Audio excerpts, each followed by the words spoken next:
एक ऐसा वायरस जो कोरोना से भी खतरनाक है। जी हाँ, उसका नाम है निपाह वायरस, जो वर्तमान में बहुत तेज़ी से भारत में फैल रहा है।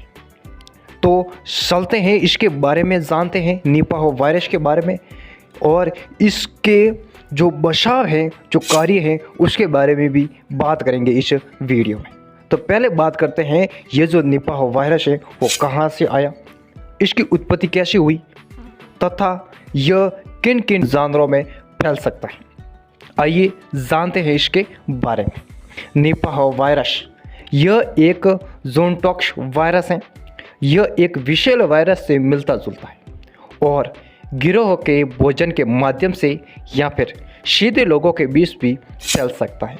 लोगों में यह श्वासोन्मुख संक्रमण से लेकर स्पीड श्वसन रोग और घातक एन्सेफेलाइटिस तक कई प्रकार की बीमारी का कारण बनता है।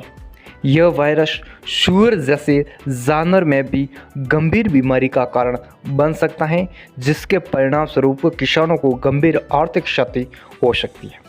हालांकि निपाह वायरस एशिया में केवल कुछ ज्ञात प्रकोपों का कारण बना है और यह नेटवर्क की एक विस्तृत श्रृंखला प्रदर्शित करता है। यानी विस्तृत श्रृंखला का मतलब लगातार एक जानवर से दूसरे जानवर में फैलना। तो इसका जो प्रभाव है वो तेजी से बढ़ रहा है। तथा आगे और बात करें तो लोगों में गंभीर बीमारी और मृत्यु का कारण भी बनता है निपाह वायरस, जिससे यह सार्वजनिक स्वास्थ्य चिंता का विषय बन जाता है। निपाह वायरस पहली बार 1999 में मलेशिया में डाकुओं के बीच जातिवाद के बीच उजागर हुआ। इसे 2001 में बांग्लादेश में प्रमाणित किया गया था और तब से उस देश में लगभग वार्षिक प्रकोप हुआ है। पूरे भारत में भी समय समय पर इस बीमारी के पहचान की जाती है। अन्य देशों में संक्रमण का खतरा हो सकता है क्योंकि कंबोडिया, गाना, इंडोनेशिया, मेडागास्कर, फिलीपींस में कई देशों में ज्ञात प्राकृतिक रचनाएं और कई अन्य कैम्पग्रास्ट में वायरस के प्रमाण पाए गए हैं। मलेशिया में पहली बार इस प्रकोप की पहचान हुई, जिससे सिंगापुर भी प्रभावित हुआ। ज़्यादातर मानव संक्रमण से बीमार सूअर या उनके सम्मिलित अवशेष के सीधे संपर्क में आते हैं।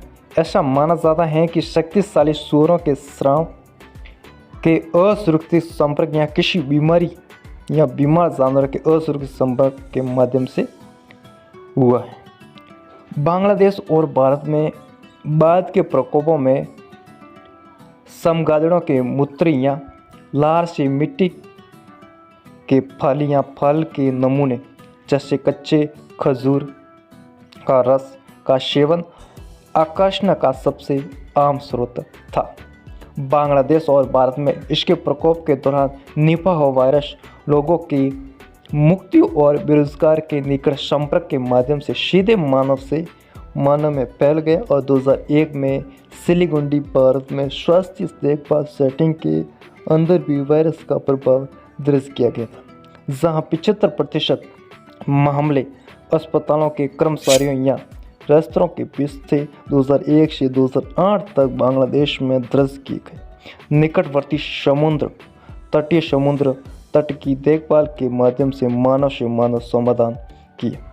अगर बात करें इसके लक्षण और संकेत के बारे में तो किशोरों में शुरू में बुखार, सिर दर्द और माइल्जिया यानी मांसपेशियों में दर्द, उल्टी और गले में खराश जैसे लक्षण विकसित होते हैं। उसके बाद अपन बात करते हैं कि जो निपाह वायरस है उसका संक्रमण जब पशुओं से मानव में फैलता है तो उस संसरण के जोखिम को हम कैसे कम कर सकते हैं।